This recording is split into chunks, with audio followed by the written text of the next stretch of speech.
Good afternoon. Thank you for being with us today. We are thrilled to have more than 200 people with us to celebrate a huge announcement in women's health. It is my pleasure to welcome to the stage Health and Human Services Secretary Robert F. Kennedy, Jr.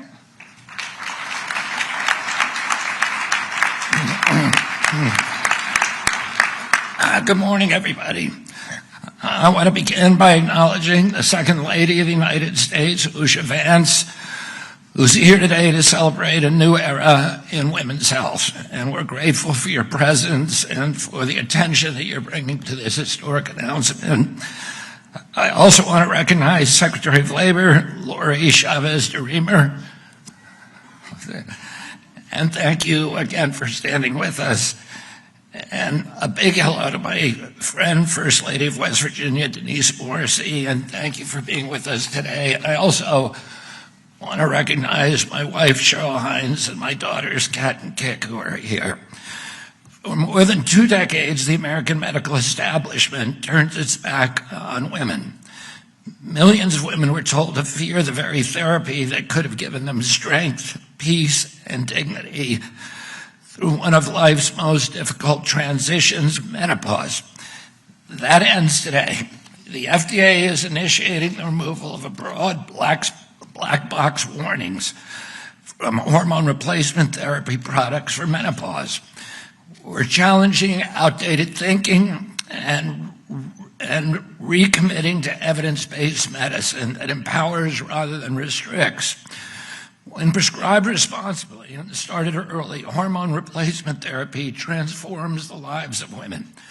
Hormone replacement therapy has been found to reduce the risks of cardiovascular disease and mortality by as much as 50%, Alzheimer's disease by 35%, bone fractures by 50 to 60%, as well as reducing cognitive decline and all-cause mortality. In other words, extending the lives for as much as 10 years. It helps women sleep better, think more clearly, and live fuller, longer, and healthier lives. In short, it restores balance, not just hormonally, but emotionally and physically. That's why in 1999, approximately 27% of postmenopausal women took hormone replacement therapy. But then in 2002, a study called the Women's Health Initiative found that women taking hormone replacement therapy may have an increased risk of breast cancer diagnoses, not mortality, but diagnoses. The study was not statistically significant, but it triggered a media frenzy and led to the FDA applying unscientific black box warnings to all hormone replacement therapy products in 2003. The label was designed to frighten women and to silence doctors. It warned of diseases and dangers that the data simply did not support. Bureaucrats at the FDA reacted out of fear, not gold standard science. And instead of correcting the record, the medical establishment doubled down in groupthink. The consequences have been devastating. Since that decision, more than 50 million American women have been scared away from treatments that could have eased their suffering and extended their lives. Before the panic, 1 in 4 women used hormone replacement therapy. Today, it's fewer than 1 in 20. That's not progress, that's neglect, that's malpractice. We can no longer accept a culture of fear that blocks innovation and keeps patients from proven therapies. But today, thanks to President Trump's bold leadership and unwavering commitment to restoring trust in public health and the courage of Commissioner Marty Makary, the FDA is correcting that mistake. After a thorough, evidence-based review of decades of scientific data, an expert panel, and public testimony, the FDA is announcing today that it will remove the misleading black box warnings from all HRT products. For the first time in a generation, the FDA is standing with science and standing with women. The era of ignoring women's health is older. The era of patronizing women is older. The FDA will follow the science, and America's women will finally get the care, the respect, and the honesty that they deserve. Today, we are restoring integrity to medicine, restoring faith in public health, and we are restoring balance to the lives of millions of women who have been ignored for too long. And that's what it means to make America healthy again. And now it's my honor to introduce my friend, Dr. and Commissioner Dr. Marty Makary, who will share some more about this landmark decision and the steps that FDA is taking to improve the lives of millions of women. Thanks, Senator.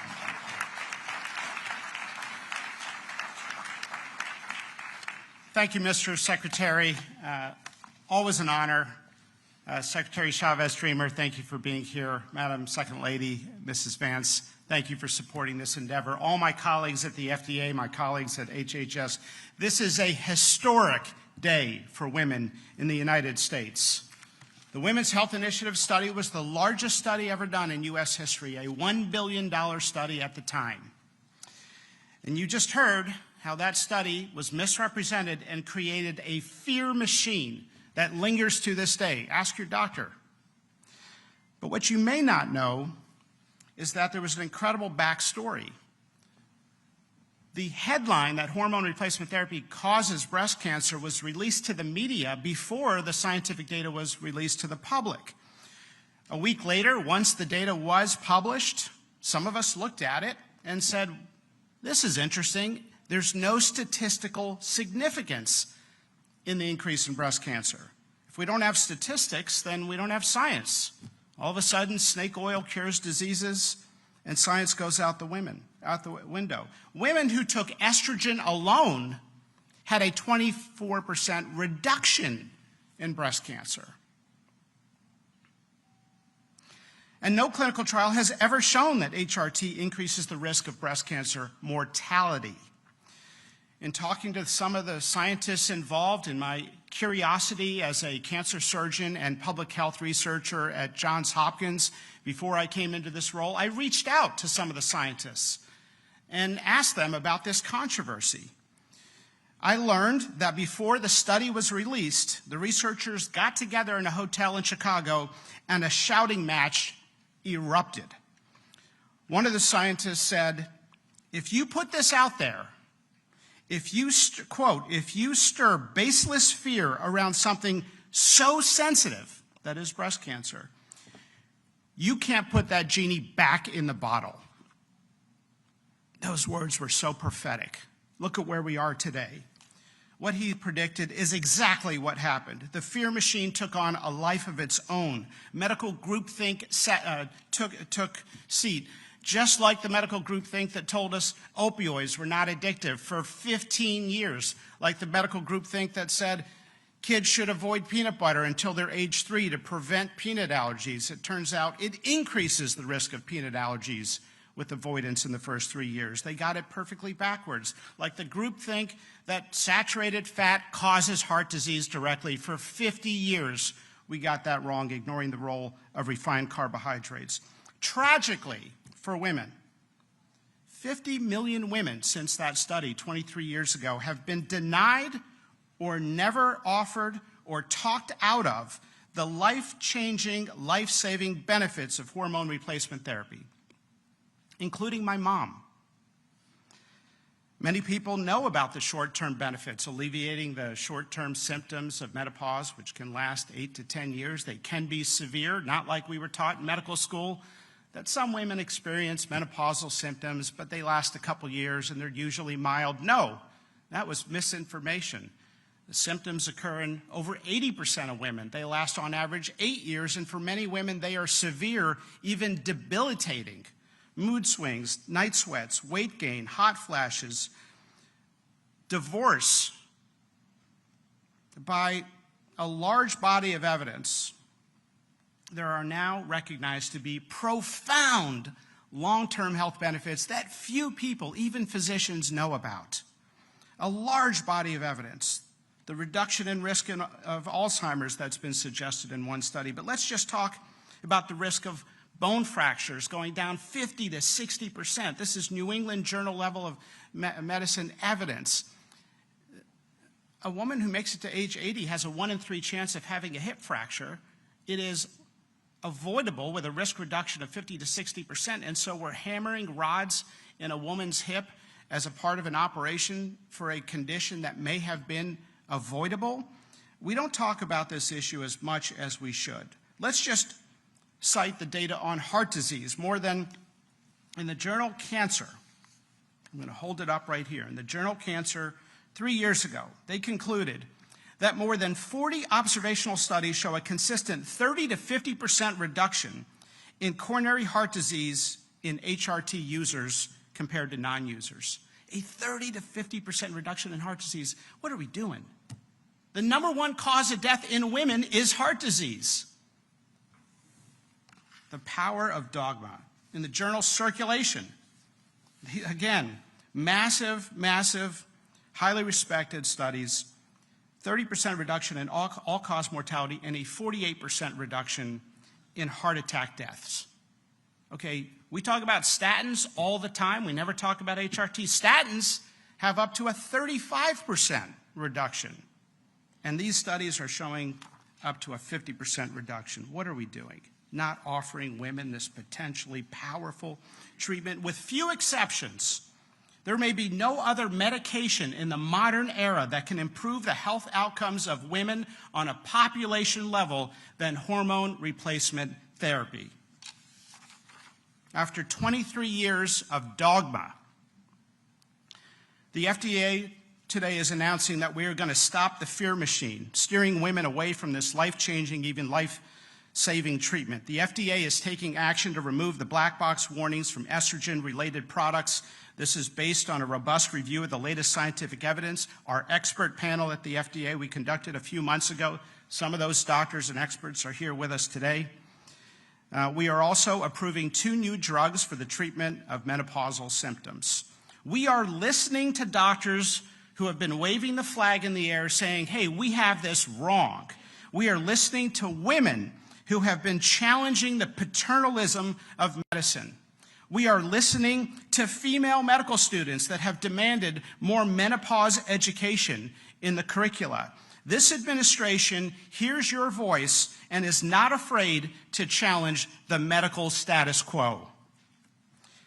If you listen to people, and I've seen this at the bedside, if you listen to the patients, you learn a lot. HRT has saved marriages, rescued women from depression, prevented children from going without a mother. A male-dominated medical profession, let's be honest, has minimized the symptoms of menopause, and as a result, women's health issues have not received the attention that they deserve. More than 80% of women have notable severe symptoms lasting up to 8 years. How could the medical establishment get it so wrong for so long? That's the power of groupthink. Women deserve the same rigorous science as is used for men. We don't believe in medical dogma. We believe in evidence, science, patient choices, and restoring the doctor-patient relationship. And the way we do that, and we talk about this all the time in the Secretary's office, the way that we restore the damaged public trust is by showing some humility. So with that, I want to thank everyone who's here, including the FDA scientists, Christine Wynn, Janet Maynard, and so many others. Sarah Brenner, my deputy commissioner, is now going to come up and give some comments. Thank you very much. Excellent. Thank you, Dr. Makary. So we have come a long way since our roundtable earlier this year at FDA. I would like to consider today our arrival at the start line, not the finish line on this issue. The start of a new era in promoting, protecting, and preserving women's health across the entire life cycle. For decades in medicine, understanding and addressing the differences between women's and men's bodies has been deprioritized. The unique physiological changes and needs of women have either been steamrolled or ignored. Menopause is not just a medical term. It's a deeply human and vulnerable experience. Like puberty, menarche, the phases of the menstrual cycle, pregnancy, postpartum, and lactation, menopause touches every part of a woman's being. Her body is literally changing through each phase of life. This is markedly different than the reproductive life cycle of men, who experience puberty, adulthood, and aging differently than women, both physiologically and culturally. Regarding menopausal treatment, for years, women were told that HRT could cause breast cancer. Black box warnings on HRT products discouraged doctors from prescribing and patients from inquiring about these products. Those fears shaped decades of medical guidance, family decisions, and FDA policy. Realigning beliefs with new and emerging data and scientific findings takes time and effort and courage, but it's worth it. We must encourage ourselves and others to be open-minded and seek an honest evaluation of where conclusions from the past may have been wrong and how we can evolve our understanding and practices moving forward. As women, we are caretakers, mothers, daughters, aunts, sisters, and leaders. We give so much of ourselves to others. Today, with this action, we affirm that women's health matters. This milestone would not have been possible without the bold leadership of President Trump, Secretary Kennedy, and Commissioner Makary. Through the MAHA movement, we are tackling outdated assumptions and groupthink head-on and returning to the simple truth that when science evolves, policy must evolve too. Today is a meaningful day for women's health in America. Thank you for joining us in making America healthy again for women of all ages. And now I'd like to invite Dr. Jackson to come up.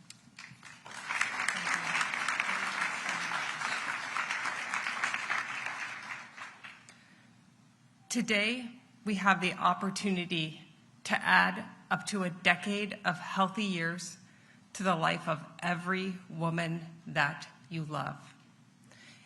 The science is clear. Hormone therapy is safe and effective, and it is hugely beneficial to the vast majority of women when properly timed. When a woman goes through menopause, she becomes 2 to 3 times more likely to develop Alzheimer's than a man. Cardiovascular disease becomes her #1 killer, taking 8 times more lives than breast cancer. She's more likely to suffer from debilitating bone fractures, muscle loss, depression, and metabolic disease. Menopause shortens women's lives. Today, that changes. The black box warning on estrogen, a label based on the flawed, overgeneralized, and misinterpreted WHI study, kept tens of millions of women from accessing this essential hormone. Women have endured sleepless nights, derailed careers, painful sex, broken bones, and a loss of well-being, all because the science was misread. Estrogen isn't just about ovaries. It is just as much about the brain and its impacts on every organ in a woman's body. When estrogen vanishes, a cascade of disease and aging begins. A preponderance of data now shows that estrogen, when started early, acts as a protective shield for the brain, lowering risks of memory loss, mental health decline, and neurodegenerative disease, even Alzheimer's.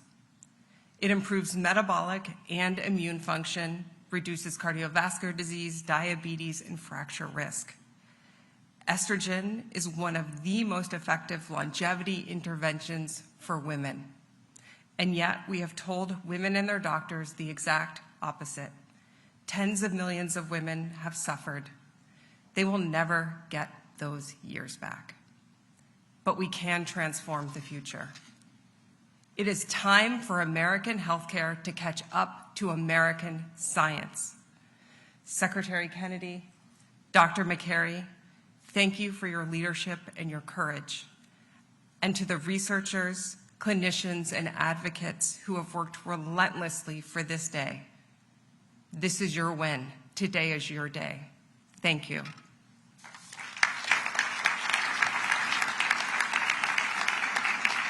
I'd now like to introduce Dr. Rachel Rubin.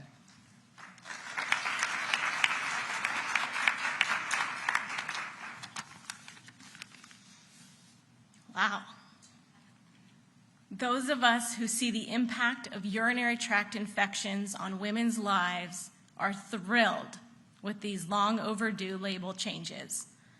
You see, when hormone levels decrease, it can lead to urinary frequency, urgency, pain with sex, and recurrent urinary tract infections. We call these symptoms the genitourinary syndrome of menopause, or GSM. Urinary tract infections are not just uncomfortable, they also cost our healthcare system billions of dollars and cause serious health consequences to the people we love, like sepsis and death. But there's a simple treatment, vaginal hormones, and they are safe for all ages, and they're proven to get at the root cause of GSM. So why aren't more doctors prescribing this life-saving medication? Because until today, the warning label on the box falsely says that vaginal estrogen causes cancer, stroke, blood clots, heart attacks, and probable dementia. Yet not a single scientific study shows this.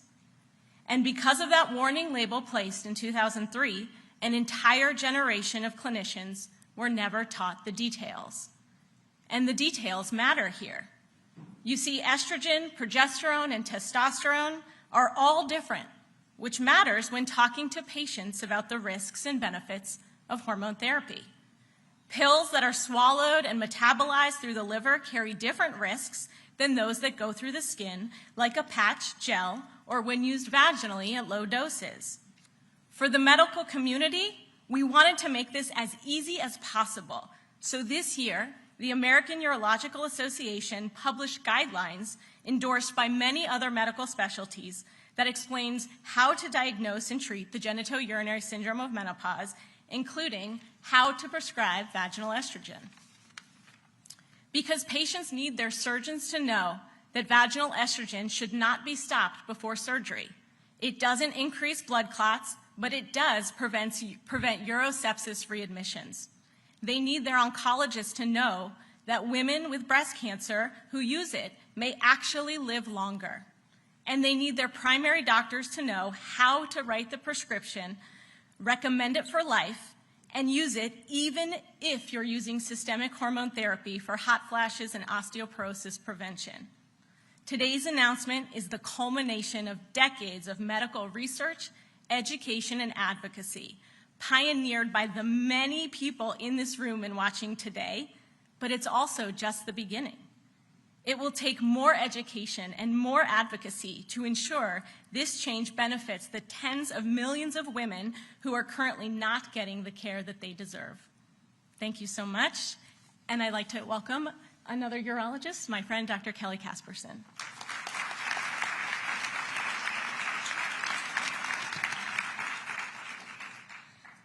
Distinguished guests, colleagues, and leaders, today marks a monumental shift in women's health. The FDA has finally acted to correct decades of misleading guidance. As a surgeon and advocate, I stand here for the 80 million American women over 40 whose health has been shaped by misinformation instead of fact. When I was in residency, I was told women were too complex, as if their health needs were unknowable. Years later, a bladder cancer survivor in tears reminded me how wrong that was. She wasn't complicated. She was in pain, and no one had treated it. That moment shifted everything. I started asking, who is taking care of the people who are supposed to be partnered with the people that urologists like me are giving testosterone and Viagra to? Because here's the truth. Women's care has been an afterthought. He gets treated. She gets dismissed. Families fracture. It doesn't have to be this way. Estrogen is FDA approved for osteoporosis prevention, premature menopause, and several symptoms of menopause. And while 80% will experience symptoms, only 5% receive treatment. If a patient does get a prescription from her doctor and brings it home, nearly 1 in 3 will never use it because of the fear created by the incorrect warning label. Today, there is hope. Evidence now outweighs inaction. The FDA's decision to remove the boxed warning is not just regulatory, it's revolutionary. What happens here will be followed in other countries too. Worldwide, women spend more years in ill health than men, despite having safe, effective, even preventative treatment that until now has been held back by fear. To the researchers who refused to back down, thank you. To the clinicians who pushed past outdated protocols, teach our peers. And to the women who spoke up, you moved the line. Let today be the day we stopped treating women's health as a footnote and started treating it as the standard. Thank you.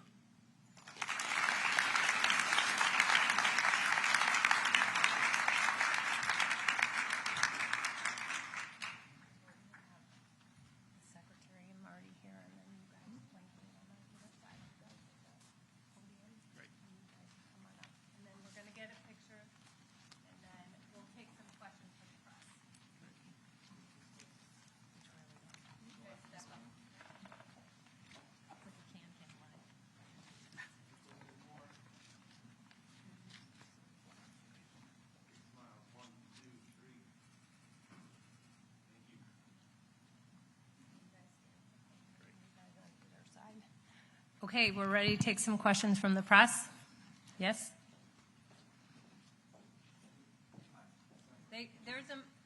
There's a mic, and then also if you can say your outlet, first name, and last name. Sure. Zach Brennan, Endpoints News.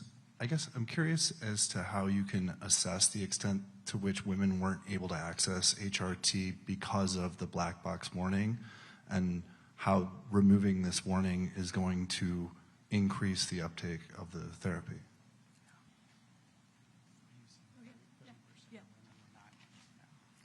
So the statistic of nearly 30% of women don't use it because of the box warning came from a published paper by Dr. Una Lee, I believe it was in the Urology Journal, and that was a survey asking women that how many people are able to access, this was a vaginal estrogen questionnaire, access that with their physician, and then once they got it home, how many people still didn't use it because of the label. That's published paper.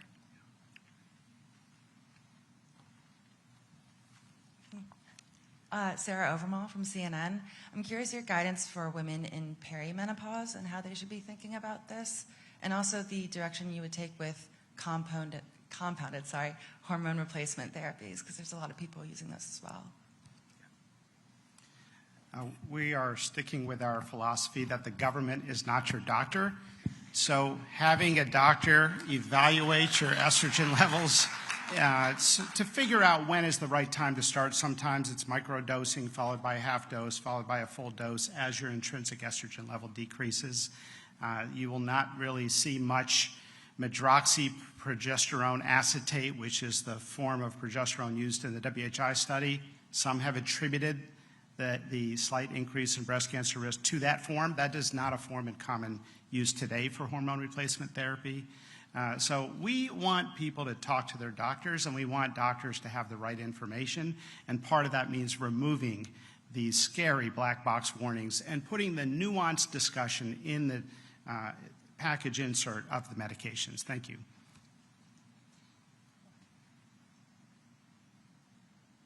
Harrison Waters, World News Group. Will there be any difference in handling bioidenticals to the synthetics for HRT?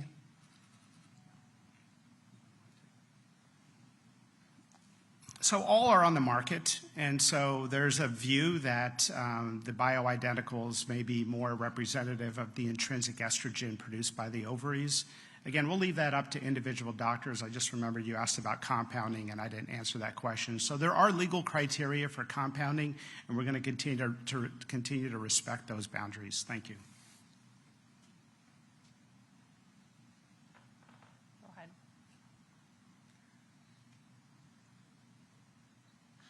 Young for Medscape. Have the companies agreed to do this yet? Have you worked with them? Do they have control of the label in the end? What have those discussions been like? The companies are, generally speaking, very excited when the FDA tells them you can remove a scary warning on your product. So the process, just so you know, is that we had an expert panel. This is something I had an interest in from previous research. We let the experts express their opinions, some of whom are on stage today. And then we have our subject matter experts at the FDA do an incredible comprehensive review of the literature. The conclusion of that review was a recommendation to remove certain black box warnings. That recommendation was presented to me. I accepted it, and that makes it final. So we are letting the public know. Now the companies will reprint and accept those label changes. Over here, do we have a second mic? Hi, Tiffany Ryder, Red Flag Media. I practiced in emergency medicine, and it is insane how much dogma there is and how long it actually takes for recommendations to get down to the clinician level where clinicians are actually comfortable prescribing things as we should. Is there a campaign to encourage clinicians to move away from the dogma, even though the science has been clear for, as you stated, many years now? Yeah. Rachel, do you want to say something about that? So this is so important because in 2019, the American Urologic Association has recurrent urinary tract infection guidelines that say give vaginal estrogen. It prevents UTIs. And I found that no one did. No one read them. No one started writing prescriptions. So you can see, I got onto Twitter and social media, and I got loud. And we have really inundated social media with a campaign of why this is important. And even a published paper just came out recently that showed prescription rates are increasing. Google searches are increasing for these vaginal hormones, which your great-grandmother in the nursing home can take to prevent UTIs. And we are seeing, we've published in the emergency medicine literature, and we both advocate, we publish, we research, and that's what's moving the needle. And so it is taking time, but people are getting loud, the public is getting loud, and I actually think there's a lot of hope here. Awesome. Thank you. Right up here.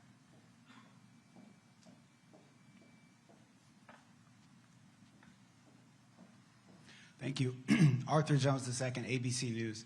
Commissioner Makary, you talked about how this is a medical breakthrough for women, but why is this a medical breakthrough and not just the updating of guidance today? And also, you also talked about 2 new drugs for menopause. Can you expound on them a bit?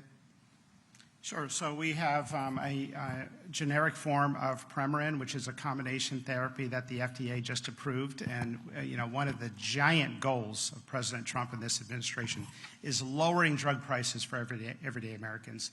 It is a health reform. It's not packaged with a bow from Capitol Hill, but it is a meaningful health reform that actually addresses the 2 root causes of our affordability crisis. The cost, the price of goods and services, and the health of the population is something we're focused on. And the other medication is a medication that is specific to the treatment of a menopausal symptom. There's already one out called Veoza. This is another product that also directly treats menopausal symptoms. And that's important for women who can't take estrogen because there are contraindications.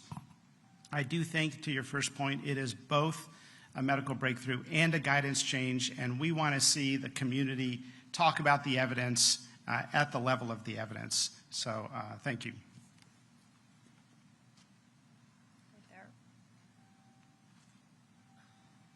Hi, Matt Perrone, AP. Thanks for taking questions. Commissioner Makary has been passionate about this issue for a long time. I think the first chapter of his most recent book was about this topic, if I recall. But to what extent does this reflect FDA scientists and consensus among the rank and file? Was there a process reconsidering the label before you arrived there? It wasn't the first chapter, but I have written on this topic, but thank you.